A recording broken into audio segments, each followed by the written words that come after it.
Dan, thanks for joining us.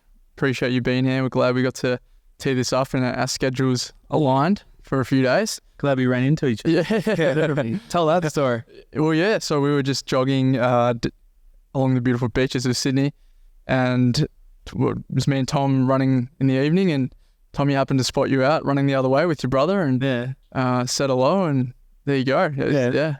That was funny because I said to them, I said to my brother on the way, I wonder if I run into somebody. Shit. And I was like, yeah, I have to run into somebody. And then I ran into There we go. Yeah. Now you're here. It's a small place. I was like, oh, it's me. Oh, it's Tommy. There you go. For our listeners, Dan has been building an extremely respectable brand out of LA since 2011. Sydney, born and raised. Yep. And jumped over to the States in 2011, which is a massive jump. He's worked with some of the biggest names in the business: Adidas, James Harden, Jimmy Butler, Starter, to name a few. So yeah, his reputation speaks for itself, and we're really excited to have you on today, Dan, to shed some light on that journey of yours, and I guess that the real portrayal of it from, being that young guys just moved from rugby and jumping overseas to try and start a brand. Yeah. I mean, it's been a journey. Definitely learned a lot of things. Yeah, come a long way. And I kind of was thinking about it on the way here. It's kind of, even though we've done so much stuff, it doesn't feel like we've done anything. And I like to, not that I don't want to validate, what we've done, but I like to kind of stay hungry, kind of in the sense that we do have a long way to go to get where we want to go, but yeah, can appreciate where we've come from. Man, I'd love to start right there because it's so unusual that you started in LA, Yeah. Every brand we have on, Australian grown, Australian people tend to stay within this country. Tell us a bit about that and what that thought process was. Like I was talking about earlier on another podcast I did, I was thinking since a young age I'd always had an eye on America and wanted to be over there. Just seemed like where everything was happening. Then when you play rugby league, there's not really an opportunity to go play there. Like you play basketball, so that's a place you can go and have a career if you want to have a career there. And for rugby league, there's not that pathway, and so it was kind of put on the back shelf for until I decided I wanted to do fashion, and then I was excited about that opportunity to potentially set up my future in the States, and I just made it happen. Yeah. Wow. So what age did you fly over there? The first time I went was like 24, 25. Yeah. And then just kind of went back and forth. And then I met my wife, Jenny, who runs the business with me. So, and then, since then we just kind of run the business together, and for 12 years, had kids. Yeah. Wow. The first time you went over there, was that a trip, or did you go over there knowing that you were going to stay there? It was a trip. I had different ideas of what I was going to do. I originally wanted to settle in New York, and then I was thinking about furthering my education at FIT, which is Fashion Institute of Technology in New York. And then I met with some people there, and then I just came back to Australia and just, it's like, I don't need to go to school. I just need to dig in and learn by doing. And that's kind of what I've done, just slowly gotten better and evolved my product, evolved my skill set, and just over time. And that's kind of what you get in the clothes is that 12 years of that experience and knowledge. What's your favorite part of the process? I like making new product, and that's all. Just that's my favorite part and I do like seeing people enjoy the product and look good in it and feel good in it and feel more confident in it. And sure. But definitely always thinking of new stuff and sampling, and so I definitely enjoy the sample process. 12 years is a really long time. Do you look back at things you made in those early years? What are your thoughts when you look back at those designs? I'm I mean, some stuff I think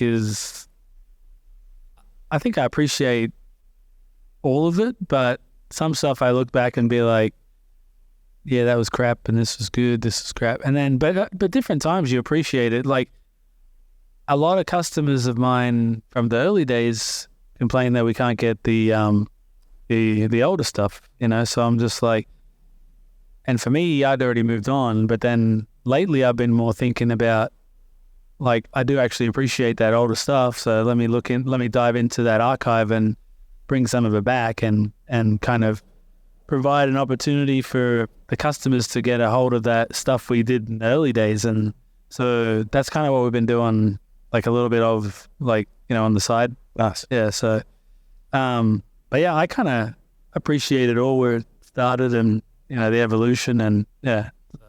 What did it look like when it started in LA? I mean, obviously wanting to start a brand in LA is a lot different to actually starting one. Did you go over there with much money, expertise? What did it look like? I didn't have much money at all. I just had $1,000 and a couple suitcases and just a lot of determination to make it go right, make it happen.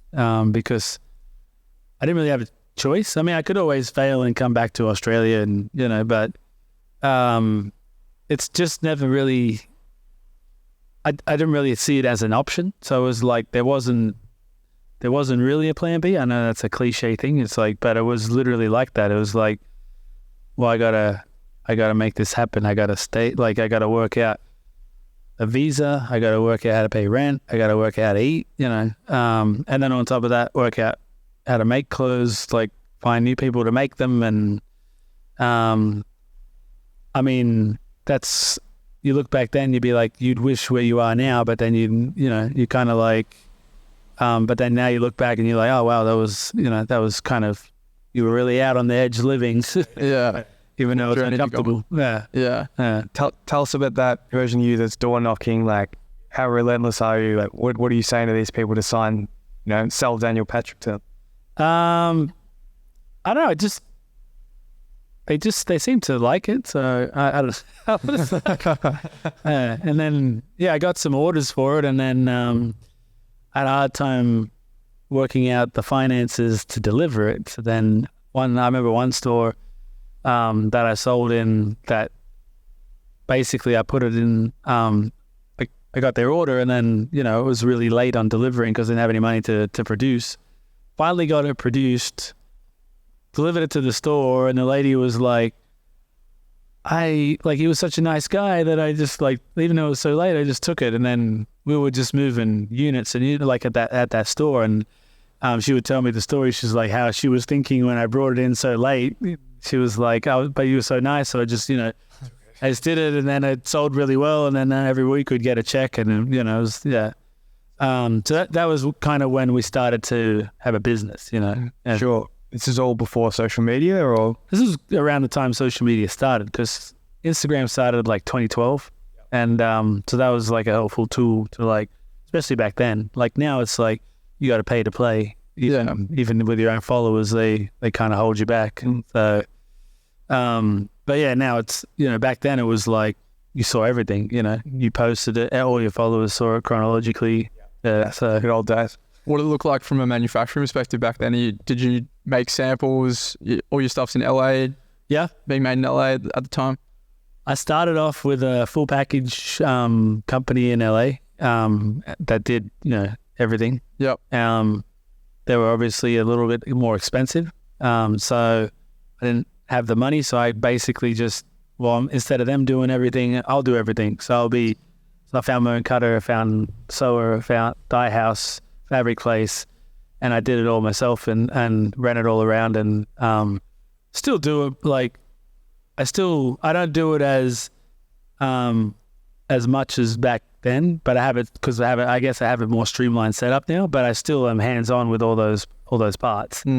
So, like, we garment dye everything. So sometimes I still divide the stuff to go to dye for all the different colors and all that kind of stuff, and so pretty hands on. Yeah. So the whole supply chain's still in LA. What's that? The whole supply chain's still in LA? Yeah. We make some stuff overseas, but it's just like shoes and stuff like that. Okay. Yeah. How big's the team at the moment? It's pretty tight. like actually don't. We outsource a lot of stuff. So I mean, we have, what do we got? I mean, we honestly have only like 5 or 6 employees. Okay. Yeah, so we keep it kind of lean and mean. And yeah, I guess a lot of people think that from the outside looking in, you know, we've definitely got a bigger like footprint than, you know, but I think we all kind of pull the weight of like 10 people, you know.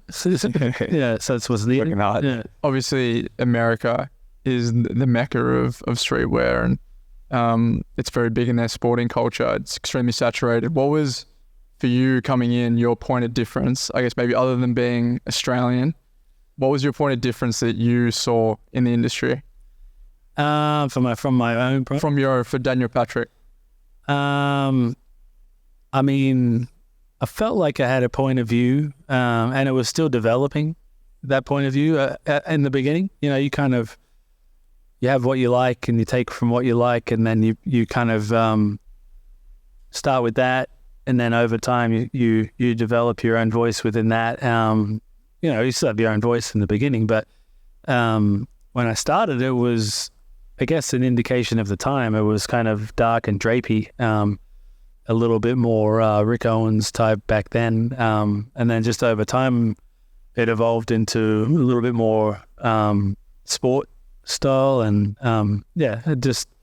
I feel like where we're at now, I mean, it's always evolving, because, you know, I'm always changing my mind and stuff too. So stuff I did in 2018, I'd be like, you know, I'm not really going to do that right now, but more refined version of that, you know. Mm-hmm. Yeah.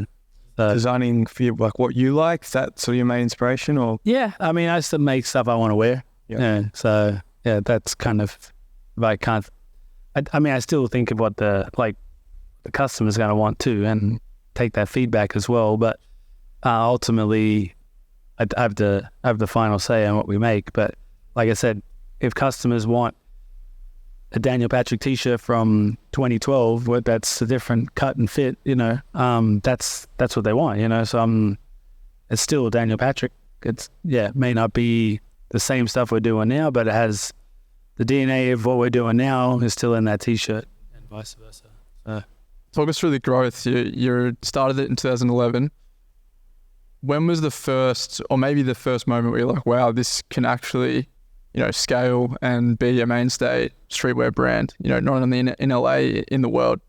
I mean, I felt like before we did anything, could be just because that's where I envisioned it going. But there's, I guess, different milestones along the way. Like, I just remember making some sales in LA and finally having money to put back in and buy product, and, you know, felt like we had a business then. So then things felt a little bit, okay, you know, we got something here. And yeah, just over time, more and more sales, more and more athletes wearing it, celebrities wearing it and stuff like that. And start to, you know, we had a store in New York, we had several different stores in LA. Just keep building. It's not really, yeah. Was there a piece or two that, you know, might have taken the brand to the next level? Or there's been, I mean, the gym shorts we did a few years back, which we still sell. Another item that's kind of like a classic piece was they blew up in China, and they still make fakes of those in China. And Justin Bieber wore those, and, you know, got paparazzi wearing those, and that kind of propelled us in China, in a sense that, like, those shorts are still a big hit for our Chinese customers, even, you know, even our American customers too. But even over there, they're making the fakes. So I got to work out how to tackle that market where I'm getting paid for rather than the fakes. Right. That's when they say you've really made it, though, with it, making the fakes, right? Yeah, I remember one time I was, there's a guy who makes my hats in LA, and he said we went over to China, and they had fake Daniel Patrick, and I was like, we didn't realize that you were that famous, and I was like, neither did I. Yeah, and then I had another friend who's he's like, oh, my friend bought some fake Daniel Patrick, you know. He's like, I just wanted to see what it was like. And I was like, yeah. Damn, I don't know about that. I was like, I want to see what it's like too. Yeah. It's not as good. You know, the fonts are off and all this and that. For sure. Yeah, probably not too bad. Yeah. How do you go about getting it into some of those big athletes' hands? Obviously, in the America, fashion is huge. They have the freedom to kind of wear what they want to games, express themselves differently to how Australians can express themselves in sport. What was your experience with that whole industry? Organic, I guess. It's just social media, having stores, being in the right stores. So, like, you know, a lot of these guys, not everyone has, but they have stylists, you know. I know Tyler Hero found our stuff in Saks Fifth Avenue, I think in Miami. There's different other stylists have found our stuff in Saks in another city, or Traffic in the Beverly Center, or H. Lorenzo, or all these different places, or they find it on social media, or they stumble across our store, and so it's just you just got to be present in the market, you know. And that's if you're here, it's hard to be, you know, present over there and build that brand. So that's why I really put myself over there, and you know, I'm gonna build it here, and then because I think from there it opens up the rest of the world. Yeah. I've seen you've been doing a lot of collaborations with Jimmy Butler's brand. Yeah. What impact have you had on that brand? What impact I've had on his brand? I mean, I don't know if I've had an impact on it because it's Jimmy Butler. I think whatever he does is, you know, just whatever he touches off the court, just based on what he's doing on the court, is just, it's going to do well. And not because of me, you know, I'm grateful that he gives me the opportunity to kind of work with him on that. And yeah, so, but for me, I think that was a fun collaboration because I'm a fan of him and I'm a fan of coffee. So it's like a no-brainer. Yeah.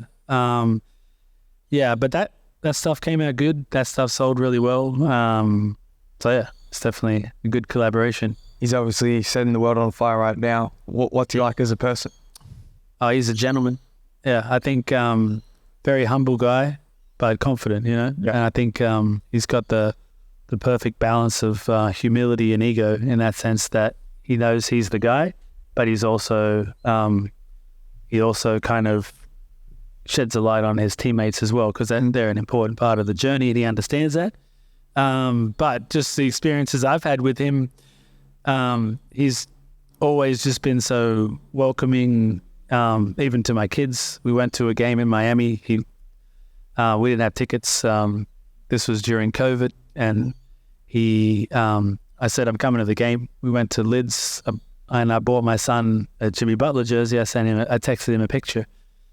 He calls me up. He said, "Hey, you got tickets to the game?" And I didn't have tickets because you had to get a test, like a COVID test, and I'm not going to buy tickets if we test positive, you know. So tested negative, and then he said, "Oh, I got tickets for you. You know, they're courtside, but they're behind the scorer's table." And I was like, "Dude, I'm happy with the seat anyway." But it was perfect because my daughter, she's not really into basketball, so she was just watching my phone, like leaning on the scorer's table, and you know.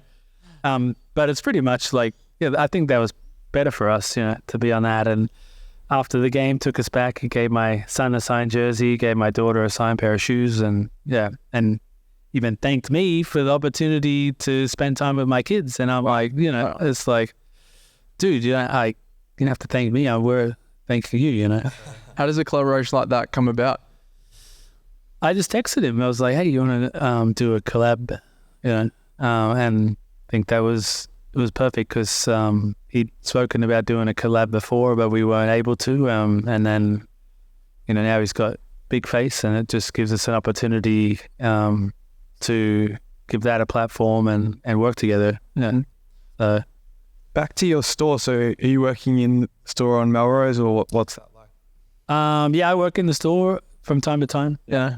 I think it's good to be on deck and meet customers and meet people, because there's a lot of people that come in that if I'm not there, I wouldn't have known or met these people that come in, and just, I think it's funny because I meet a lot of people that come in that are very successful people too. And it's just like, oh wow, you're, you know, coming into the store, and if I wasn't there, I wouldn't have known that. And you get a lot of it gives me a lot of confidence in my product too, because I see what people like, and it helps me in the design process, and I'm like, people are really liking this, and you get the feedback, and so it's pretty invaluable. And I wish I did it sooner. And I'm pretty decent at sales, not only because I'm the brand, like the designer, but I used to do that before I used to work retail here in Sydney, and I used to do pretty well, selling clothes, and just taking that and applying it to my own brand was kind of,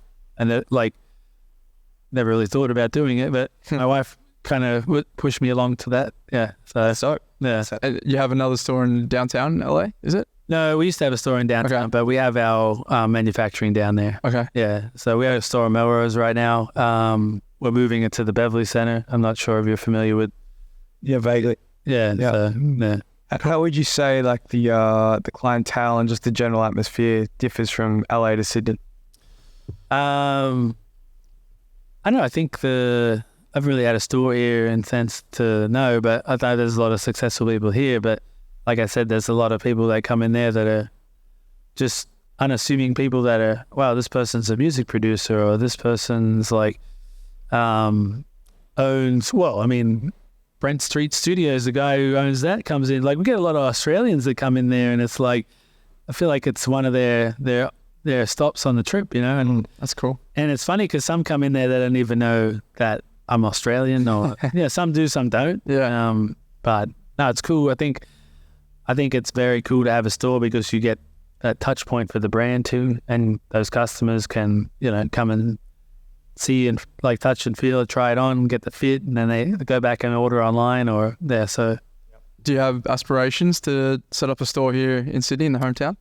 yeah, one day. I think I got to build the presence of the brand a little more before that happens. Yeah, but down the line for sure. I think for the time being, I think a store in Miami would make a lot of sense. I think a store in New York would make a lot of sense. And we're currently doing a store in the Beverly Center in LA, so that's kind of where our focus is right now. But even Norwich County, would be, I don't know if you're familiar with down there. Yep. So South Coast Plaza. So, but there's a lot of places in the States. Yeah, so it's a big market. What would your customer base be split from, say, here to America? Oh, we're What percentage is in Australia compared to the US? 97%. 97% would be, 90% would be USA, and we only it's 3% of our business would be coming from here. So, like I said, we got to build a lift. Yeah, we got to build more of a presence, but we do get a lot of Australian customers and orders and whatnot. So, I think there's a lot of room to grow here for us as a brand. I think it's also on the flip side of that. It's a great message for younger brands to think about when they are starting or deciding where they're going to, start their brand and location-wise, because oftentimes just the decision to maybe start it, it's a drastic example, in LA as opposed to Sydney, that's 100 times bigger market in LA as opposed to starting it in Sydney. And I think that's probably something that people might not think about too much when they're starting. My hometown, whether you're in Adelaide or wherever it is. But, thinking about making a big drastic jump like you did, I think that goes a long way, and definitely in the long run if you can make it work. Yeah, 100%. I mean, like you touched on what's the population of Australia is 25 million. I think California alone has over 40 million people.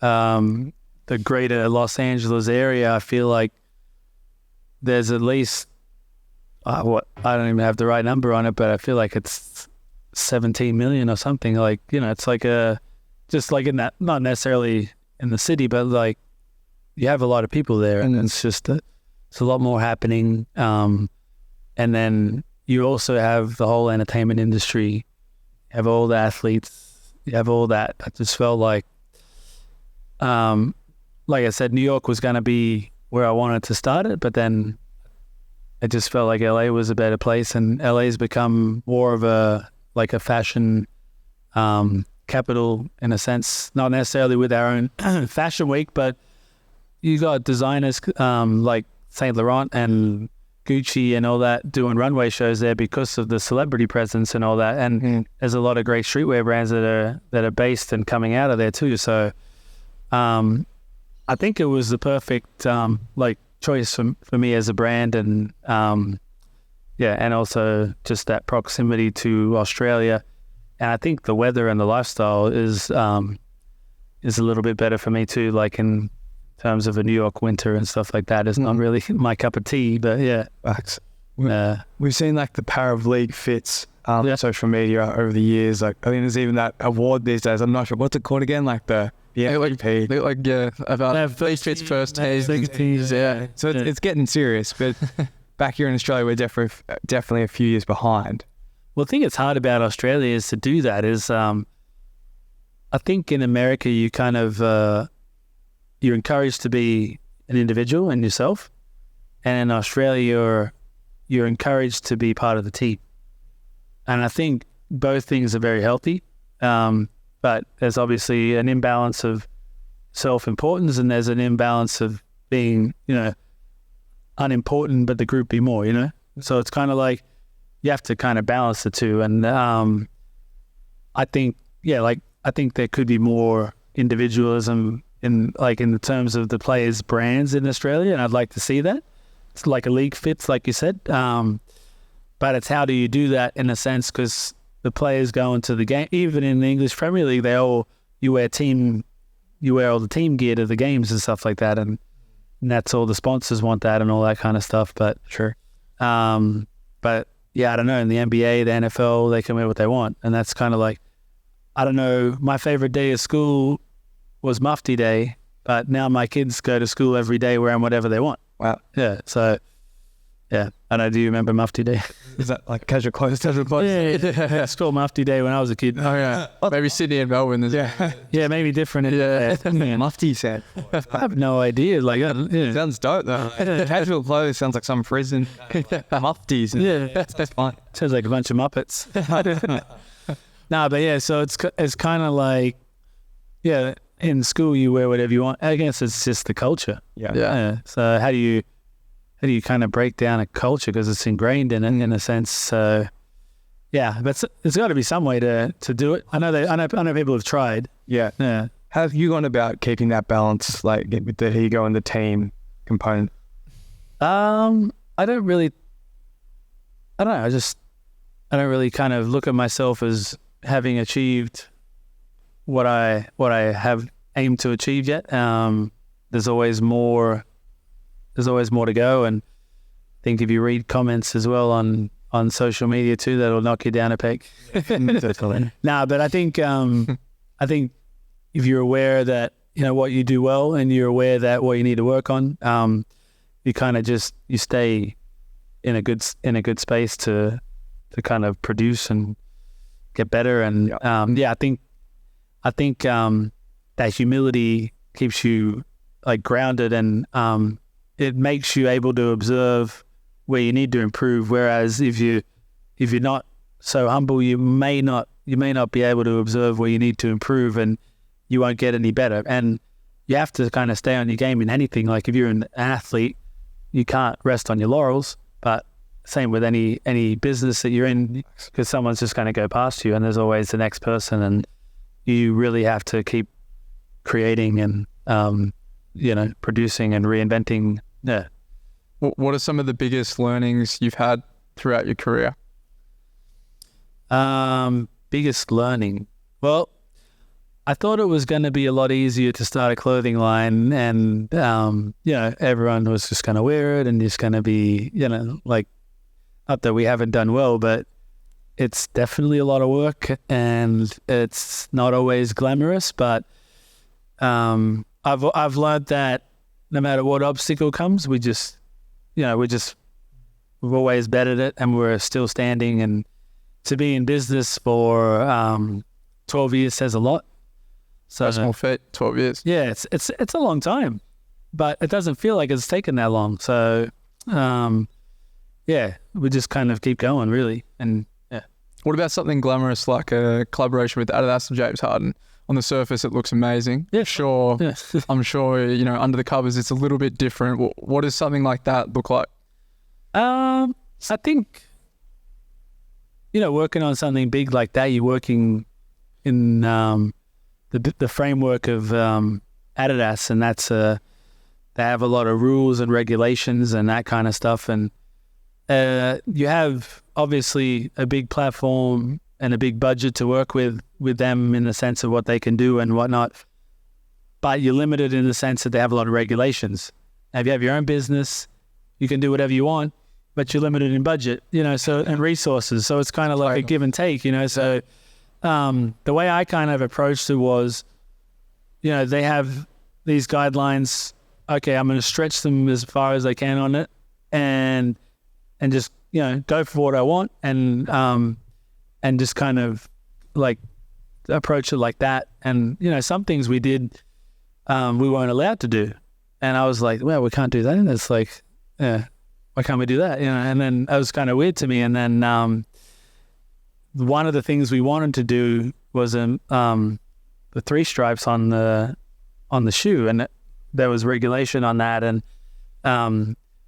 in manufacturing, they had manufactured them with the 3 stripes on there, which wasn't approved, but it came out that way. And it was like, oh, okay, good. That's perfect, because it wouldn't have been, I don't think it, I think that it made the shoe. And then now on the all the basketball shoes, they're having the 3 stripes like that. So yeah, that's cool. Even with the logo, having it just on its own was they have regulations around that, and understandably, I think because legal wise they have their regulations that they have to adhere to. But now that the 3-bar logo is on its own for the brand, across the brand, and that was we had to kind of fight to achieve that, work with it in a certain way, as a graphic, and so. You like the minimalist feel of that, or? Yeah, I like that. So, I mean, it's kind of like a Nike swoosh. It's just on its own, or anything like that, Yeah, Reebok with the little lines. Yeah. What do you got coming up? Any other collaborations in the works at the minute? I have a few. What do we got? What? Nothing? Your wife. Nothing we can disclose. There's a couple things in the works. Just don't really want to disclose them too early. Yeah, but you'll find out in due time. What about like focus product wise? What are you guys focusing on moving forward? Just doing what we do and doing it better. Yeah. Like we got products that sell well, so it's like, how do we make those better, and how can we expand upon those? And then I've got more product lines that I want to introduce as well, like knitwear, and some leather stuff, and I got more ideas on footwear and denim. We did a denim line, and now we stopped doing it a while back, but I've developed a new denim line, so I'm just kind of waiting for the right time to produce and bring that in. So yeah. Where would you love the brand to be in a year's time from now? Definitely just in a better place than where we are now, and just with the more ability to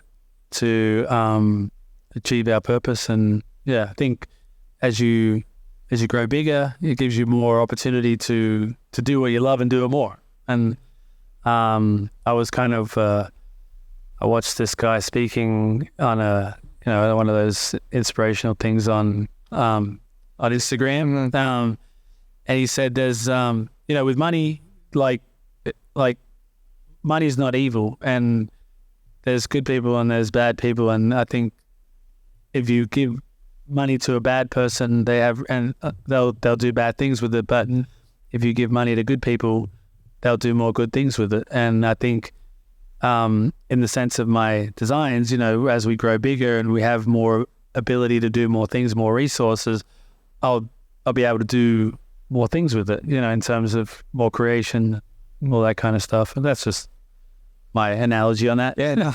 Shout out to the guy on showing out inspirational quotes. Shark Tank. Yeah, Shark Tank. There you go. One of those. Yeah. Nice. Need that. I was like, that made so much sense to me, because I'm like, some people look at rich people as being, this or like, yeah. Some people might see them as evil. I'm usually not I'm inspired by certain, people that have done well. Yeah. So, yeah. What would you tell that, young brand or 18-year-old kid looking to make the jump overseas to start a brand? I would say to do it and, just have to give it a go. And I think the best thing about doing that is you don't have anything to fall back on. And that's probably the worst thing about it too. Because it's like, I was lucky in a sense that, I met my wife and she's just been such a supportive partner and backbone of the business. But like you don't have, you have your family to fall back on. It's just, it's a lot easier. You're at home and all this kind of stuff. And when you don't have that, you have to make it, or you don't have a choice. So I remember my sister used to come visit me in the early days when I moved over there, and she just felt so sorry for me and just was like, I didn't know if you were going to make it, if Jenny was going to kick you out, and I didn't have money for gas and that kind of stuff, and so Sure. petrol. I'm with you. 12 years in the game, I can imagine like a lease on Melrose wouldn't be cheap. It's not. Yeah. No, it's definitely, it's definitely not cheap to have a store on Melrose, but we started having a store. We started smaller, we started in downtown in an area that wasn't that busy, and we used it as our office, and we had a store, and then we got a smaller store on Melrose because that store, that building closed down and whatnot, and then we just expanded that, and now we're moving to the Beverly Center, so it's just a progression. So Yeah. You obviously think there's still a big need for bricks and mortar? Yeah, like I mentioned earlier, I think it's a great touch point for the brand, and I think just you can acquire a lot of customers from that, and those customers will go into your funnel and become online customers. And I was talking to a friend of mine who kind of said to me that the best customer you want is someone who's shopped in your online store and somebody who's shopped in your brick and mortar.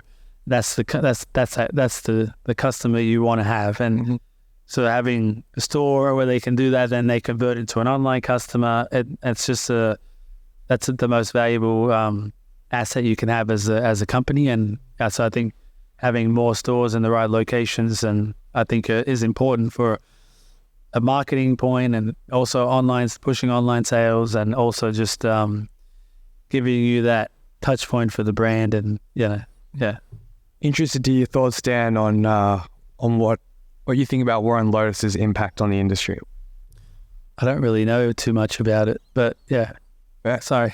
No, I'm not to be, No, not at all. I just thought I basketball scene, done collaborations with the NBA. I thought maybe it'd fallen on your table or in your interests, but no, I do kind of stay like on my own stuff a lot. I am aware of the name, and I'm aware of I can see the design they do, like that kind of Grim Reaper type style, right? Yeah. I think it's cool. Yeah.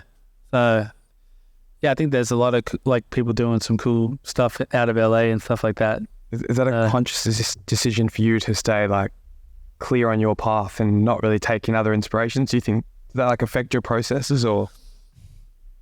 No, I just kind of I don't know, I just look at it like I got a lot to focus on my end, and I don't need to.